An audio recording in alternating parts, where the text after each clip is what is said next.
ಎಲ್ರಿಗೂ ನಮಸ್ಕಾರ. ಇವತ್ತಿನ ತರಗತಿಯಲ್ಲಿ ನಾವು ಕರ್ನಾಟಕಕ್ಕೆ ಸಂಬಂಧಪಟ್ಟಂತೆ ಕೆಲವೊಂದು ಮುಖ್ಯ ಅಂಶಗಳನ್ನು ತಿಳ್ಕೊಳ್ತಾ ಹೋಗೋಣ. ಅದಕ್ಕಿಂತ ಮುಂಚೆ ನನ್ನ ಚಾನಲ್ನ ಪ್ರಥಮ ಬಾರಿಗೆ ನೋಡ್ತಾ ಇದ್ದರೆ ಸಬ್ಸ್ಕ್ರೈಬ್ ಮಾಡಿ, ಶೇರ್ ಮಾಡಿ, ಲೈಕ್ ಮಾಡಿ, ಎಲ್ಲೂ ಸ್ಕಿಪ್ ಮಾಡದೆ ವಿಡಿಯೋವನ್ನು ಪೂರ್ತಿಯಾಗಿ ನೋಡೋದ್ರ ಮೂಲಕ ಮಾಹಿತಿಯನ್ನು ತಿಳ್ಕೊಳ್ಳಿ ಅಂತ ಹೇಳ್ತಾ ತರಗತಿಯನ್ನು ಪ್ರಾರಂಭ ಮಾಡ್ತಾ ಇದ್ದೇನೆ. ನಮ್ಮ ಕರ್ನಾಟಕಕ್ಕೆ ಸಂಬಂಧಪಟ್ಟಂಥ ಕೆಲವೊಂದು ಮುಖ್ಯ ಅಂಶಗಳನ್ನು ನಾವು ತಿಳ್ಕೊಳ್ತಾ ಹೋಗೋಣ. ಮೊದಲನೇದಾಗಿ ನಮ್ಮ ಕರ್ನಾಟಕದ ಶ್ರೀಮಂತ ದೇವಸ್ಥಾನ ಯಾವುದಪ್ಪ ಅಂದರೆ ಕುಕ್ಕೆ ಸುಬ್ರಹ್ಮಣ್ಯ ದೇವಸ್ಥಾನ.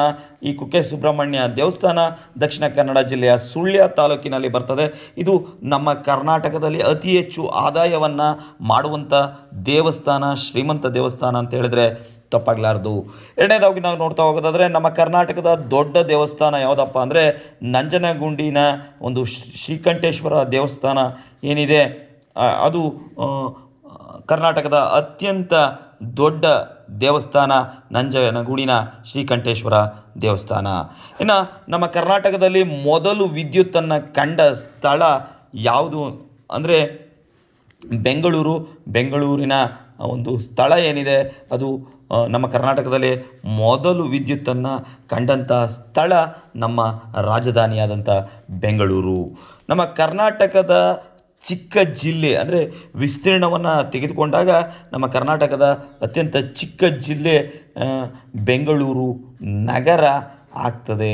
ಕರ್ನಾಟಕದ ಒಂದು ಚಿಕ್ಕ ಜಿಲ್ಲೆ ವಿಸ್ತೀರ್ಣದಲ್ಲಿ.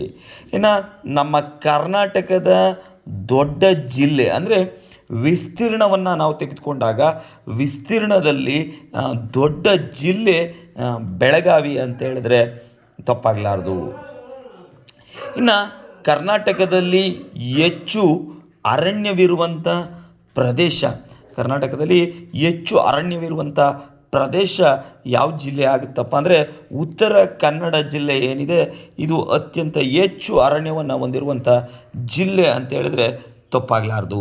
ಇನ್ನು ಕರ್ನಾಟಕದ ಜಲಪಾತಗಳ ಜಿಲ್ಲೆ ಅಂಥೇಳಿ ಯಾವುದನ್ನು ಕರೀತಾರೆ ಅಂದರೆ ಶಿವಮೊಗ್ಗ ಜಿಲ್ಲೆ ಏನಿದೆ ಇದು ಕರ್ನಾಟಕದ ಜಲಪಾತಗಳ ಜಿಲ್ಲೆ ಅಂತೇಳಿದರೆ ತಪ್ಪಾಗಲಾರ್ದು.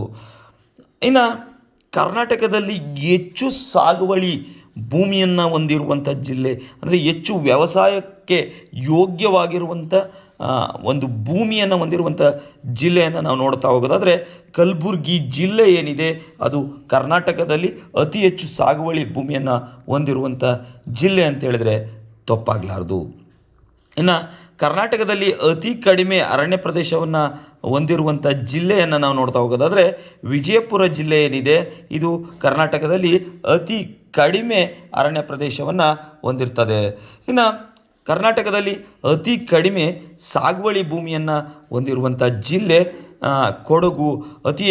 ಅತಿ ಕಡಿಮೆ ಒಂದು ವ್ಯವಸಾಯಕ್ಕೆ ಯೋಗ್ಯವಾಗಿರುವಂಥ ಭೂಮಿಯನ್ನು ಹೊಂದಿರುವಂಥದ್ದು ಕೊಡಗು ಜಿಲ್ಲೆ ಆಗ್ತದೆ.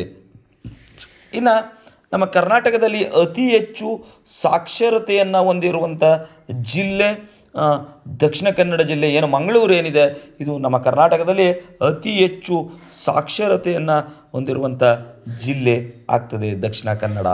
ಇನ್ನು ನಮ್ಮ ಕರ್ನಾಟಕದಲ್ಲಿ ಅತಿ ಕಡಿಮೆ ಸಾಕ್ಷರತೆಯನ್ನು ಹೊಂದಿರುವಂಥ ಜಿಲ್ಲೆ ಯಾದಗಿರಿ ಜಿಲ್ಲೆ ಅತಿ ಕಡಿಮೆ ಸಾಕ್ಷರತೆಯನ್ನು ಹೊಂದಿದೆ. ಇನ್ನು ನಮ್ಮ ಕರ್ನಾಟಕದ ಅತಿ ಹೆಚ್ಚು ಜನಸಂಖ್ಯೆ ಇರುವಂಥ ಜಿಲ್ಲೆಯನ್ನು ನಾವು ನೋಡ್ತಾ ಹೋಗೋದಾದರೆ ಬೆಂಗಳೂರು ನಗರ ಕರ್ನಾಟಕದಲ್ಲಿ ಅತಿ ಹೆಚ್ಚು ಜನಸಂಖ್ಯೆಯನ್ನು ಹೊಂದಿರುವಂಥ ಜಿಲ್ಲೆ ಬೆಂಗಳೂರು ನಗರ ಆಗ್ತದೆ. ಇನ್ನು ನಮ್ಮ ಕರ್ನಾಟಕದಲ್ಲಿ ಅತಿ ಕಡಿಮೆ ಜನಸಂಖ್ಯೆಯನ್ನು ಹೊಂದಿರುವಂಥ ಜಿಲ್ಲೆ ಕೊಡಗು ಜಿಲ್ಲೆ ಕರ್ನಾಟಕದಲ್ಲಿ ಅತ್ಯಂತ ಕಡಿಮೆ ಜನಸಂಖ್ಯೆಯನ್ನು ಹೊಂದಿರುವಂಥ ಜಿಲ್ಲೆ ಆಗ್ತದೆ. ಇನ್ನು ಕರ್ನಾಟಕದಲ್ಲಿ ನಡೆಯುವಂಥ ಒಂದು ದೊಡ್ಡ ಜಾತ್ರೆ ಯಾವುದಪ್ಪ ಅಂದರೆ ಶಿರಸಿಯ ಮಾರಿಕಾಂಬ ದೇವಿ ಜಾತ್ರೆ ಏನಿದೆ ಇದು ಕರ್ನಾಟಕದಲ್ಲೇ ನಡೆಯುವಂಥ ದೊಡ್ಡ ಜಾತ್ರೆ ಆಗ್ತದೆ. ಶಿರಸಿಯ ಮಾರಿಕಾಂಬ ದೇವಿ ಜಾತ್ರೆ ಏನಿದೆ ಇದು ಕರ್ನಾಟಕದ ದೊಡ್ಡ ಜಾತ್ರೆ ಆಗಿದೆ. ಇನ್ನು ಕರ್ನಾಟಕದ ದೊಡ್ಡ ಕೆರೆ ನಮ್ಮ ದಾವಣಗೆರೆ ಜಿಲ್ಲೆಯ ಚನ್ನಗಿರಿ ತಾಲೂಕಿನ ಶಾಂತಿ ಸಾಗರ ಏನಿದೆ ಇದನ್ನು ಕರ್ನಾಟಕದ ದೊಡ್ಡ ಕೆರೆ ಅಂತ ಕರೀತಾರೆ. ಇದನ್ನು ಸೂಳೆಕೆರೆ ಅಂತಲೂ ಕೂಡ ಕರೆಯುವಂಥದ್ದು ಪ್ರತೀತಿ ಇದೆ. ಕರ್ನಾಟಕದ ದೊಡ್ಡ ಕೆರೆ ಶಾಂತಿ ಸಾಗರ ಅಥವಾ ಸೂಳೆಕೆರೆ ಅಂಥದ್ದು ಇದು ದಾವಣಗೆರೆ ಜಿಲ್ಲೆಯ ಚನ್ನಗಿರಿ ತಾಲೂಕಿನಲ್ಲಿ ಈ ಶಾಂತಿ ಸಾಗರ ಬರ್ತದೆ. ಇನ್ನು ಕರ್ನಾಟಕದಲ್ಲಿ ಅತಿ ಹೆಚ್ಚು ನೀರಾವರಿ ಪ್ರದೇಶವನ್ನು ಹೊಂದಿರುವಂಥ ಜಿಲ್ಲೆ ಅಂದರೆ ನೀರಾವರಿಯನ್ನು ಉಪಯೋಗಿಸ್ಕೊಂಡು ವ್ಯವಸಾಯವನ್ನು ಮಾಡುವಂಥ ಜಿಲ್ಲೆ ಕರ್ನಾಟಕದಲ್ಲಿ ಅತಿ ಹೆಚ್ಚು ನೀರಾವರಿಯನ್ನು ಉಪಯೋಗಿಸ್ಕೊಳ್ತದೆ. ಆ ಜಿಲ್ಲೆ ಯಾವುದಪ್ಪ ಅಂದರೆ ಬೆಳಗಾವಿ ಜಿಲ್ಲೆ ಅತಿ ಹೆಚ್ಚು ನೀರಾವರಿ ಪ್ರದೇಶವನ್ನು ಹೊಂದಿರುವಂಥ ಜಿಲ್ಲೆ ಆಗಿದೆ.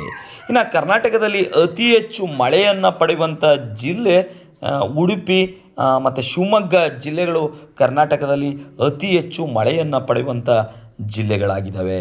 ಇನ್ನು ಕರ್ನಾಟಕದಲ್ಲಿ ಅತಿ ಕಡಿಮೆ ಮಳೆ ಪಡೆಯುವಂಥ ಜಿಲ್ಲೆ ಬಾಗಲಕೋಟೆ ಮತ್ತು ಚಿತ್ರದುರ್ಗ ಜಿಲ್ಲೆಗಳು ಅತಿ ಕಡಿಮೆ ಮಳೆಯನ್ನು ಪಡೆಯುವಂಥ ಜಿಲ್ಲೆ ಆಗಿದ್ದಾವೆ. ಇದಿಷ್ಟು ಕರ್ನಾಟಕದ ಬಗೆಗಿನ ಕೆಲವೊಂದು ಮುಖ್ಯವಾದಂಥ ಮಾಹಿತಿಗಳು ಮತ್ತು ಕೆಲವೊಂದು ಮುಖ್ಯವಾದಂಥ ಅಂಶಗಳು ಅಂತ ಹೇಳಿದ್ರೆ ತಪ್ಪಾಗಲಾರ್ದು. ಇದಿಷ್ಟು ಇವತ್ತಿನ ತರಗತಿ. ಮುಂದಿನ ತರಗತಿಯಲ್ಲಿ ಮತ್ತಷ್ಟು ವಿಚಾರಗಳೊಂದಿಗೆ ನಿಮ್ಮೆಲ್ಲರಿಗೂ ಸಿಗ್ತೇನೆ. ಧನ್ಯವಾದಗಳು. ಶುಭವಾಗಲಿ. ಶುಭ ದಿನ.